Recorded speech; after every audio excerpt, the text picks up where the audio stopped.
It is our third day here in Ireland. We are leaving Nanny Murphy's cottage today, unfortunately, but before we go, I really wanted to show you guys around because this is a wonderful property that definitely need to come to. Michael is a fantastic host, but let me show you the house. When you first come in, it looks like this. It's super cute with all of the little bikes and the red and everything.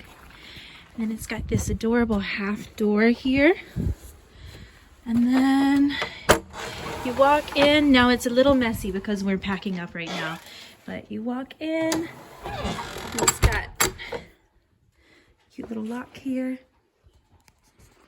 And this is the main living space. You've got your table here and the fireplace. Michael has a habit of coming in here and building the fire for you and getting it started every night, which is amazing. Hi, Mom.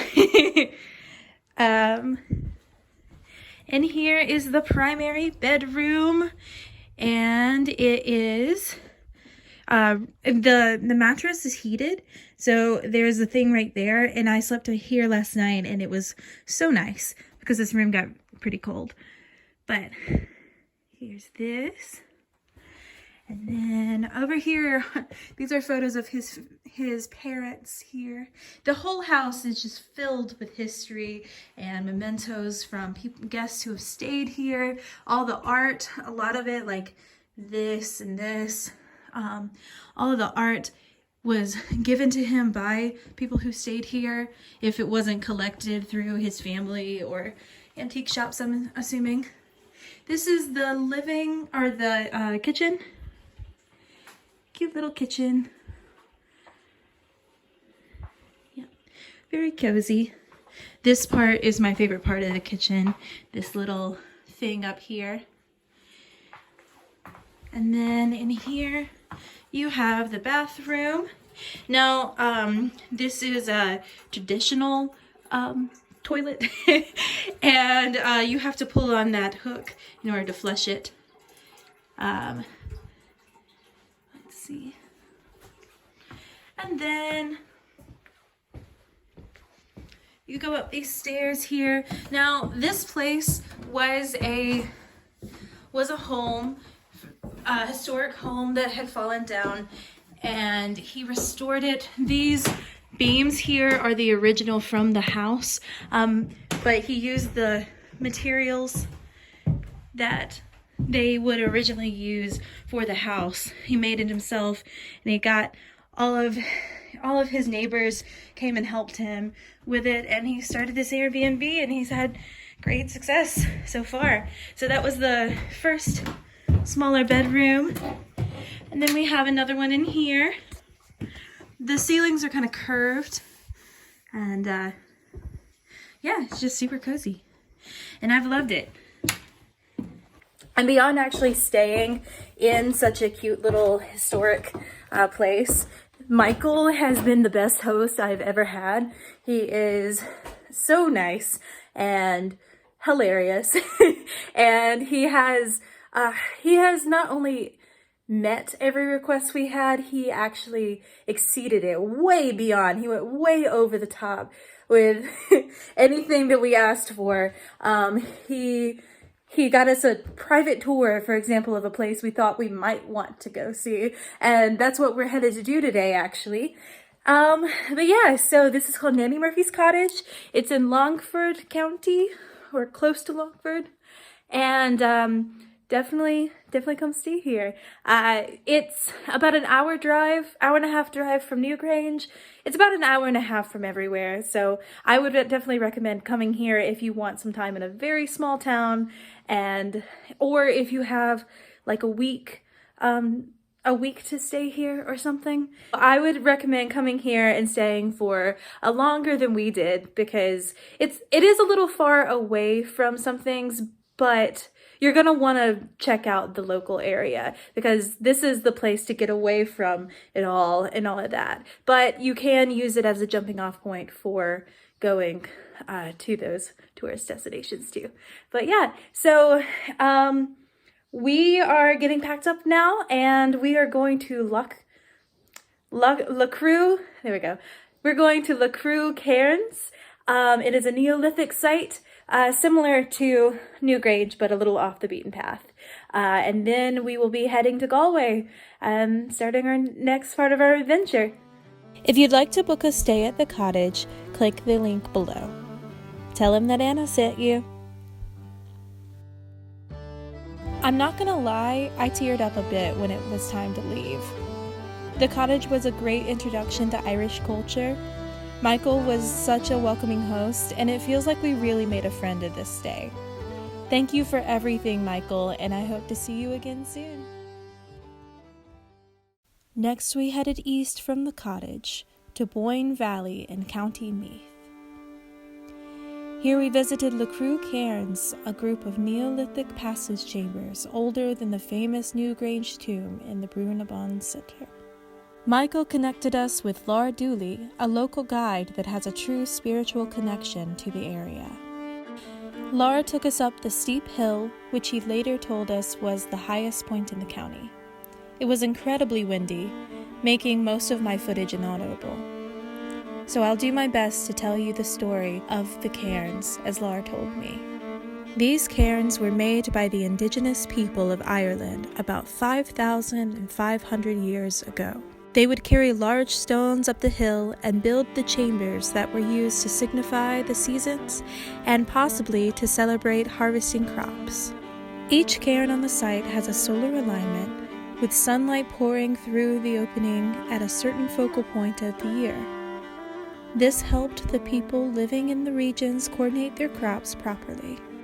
Much of their spiritual and cultural life revolved around these monuments. It wasn't until several generations later that similar cairns, like Newgrange, were used as tombs. Unfortunately, many of the chambers on this site were poorly taken care of and consequently mostly ruined. But there are still some examples of Neolithic art in the remains. And there were a lot of, for instance, there was two concentric surfaces remained. There was another more vertical there, and some of these cubes, especially the stones, you can see from our surface down here into the bottom. So this whole stone here is covered in art. It's very difficult to see in this light. Believe it or not, the best light to see anything like this and it's actually at night time. If you shine a torch down that way into the stone, it brings all the art. And this one here is sometimes called an owl stone because it looks like an owl. But that's actually carved all the way down. More carvings and this is what's called a cruxiform chamber. So if you consider that the stones here are carved, it has a shape, so it has a left recess, a centre recess, a right recess, a gathering space in the middle, a long shaft, and an entrance stone at the end. So if you take that and you stand it upright, it actually has exactly the same footprint as the Celtic cross. Okay. So the most intact cairn is Cairn T. Even this has been poorly restored, as it is mostly held up by a pole supporting the structure.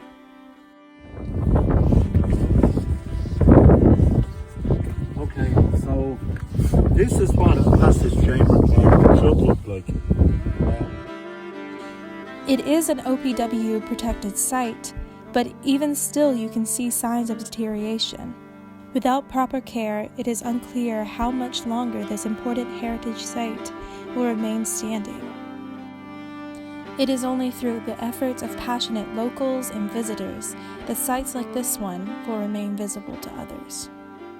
It was an honor to get to see the cairns and to have a chance to meet Laura. Getting historical and cultural context turns a cool place for photos into an important heritage site and a memorable visit. Thank you, Laura, for your time and your knowledge, and for your book. If you're interested in learning more about the spiritual history of the area, check out Laura's self-published book, Out of the Darkness. So this is the experience of Ireland here. Less than 20 minutes ago, we were in the sunshine and it was a little rainy, or it was a little windy, but otherwise it was nice. And now it's raining and sleeting. Yeah, wow. Well, while we're stopped, waiting for the rain to stop a little bit before we keep driving. So we just did Loughcrew Cairns. It was fantastic. It was going up to these Neolithic sites from 5,000 years ago. You can hear the rain, I'm assuming. But it was from 5,000 years ago when we learned the history of the area and all of that. I unfortunately was not able to do my drone because we were almost falling off the hill because it was so windy. It was actually the tallest point in that county, in County Meath. And it's the tallest point in County Meath. Yeah, what do you think about it? It was an experience. Okay, tell the truth. How do you feel? I thought it was fun. It was really fun. Yeah. She almost fainted though. Yes, but I wasn't gonna say that. But it's okay. She made it. Yeah, I made it. She is facing so many fears on this trip. I'm sure she doesn't want me to talk to the internet about it, but be very proud of her because she is pushing her limits, and I am so proud of her for it. And I hope she's having fun while doing it. Okay, so now we're on the way back to Galway, or to Galway. We are stopping in a small town just to get a charger for my camera, and then we should be in Galway and by dinner time. Here's hoping, as long as the weather cooperates enough. Okay, bye. We finally made it to Galway and checked into the Nest Boutique Hostel.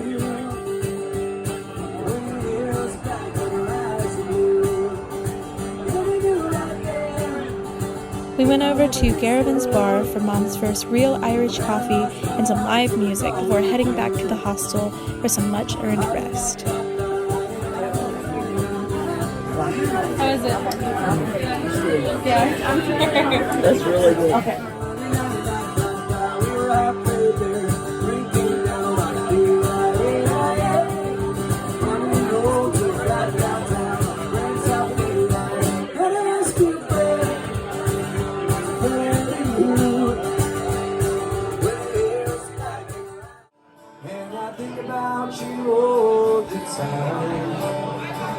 California, you're calling me.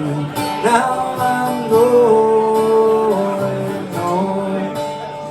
And if I shall become a stranger, no, it'll make me more than sad. California, you're the everything I've ever had. I'm sitting here beside this fire, this empty room, yeah, this forest fire, flames that couldn't go any higher.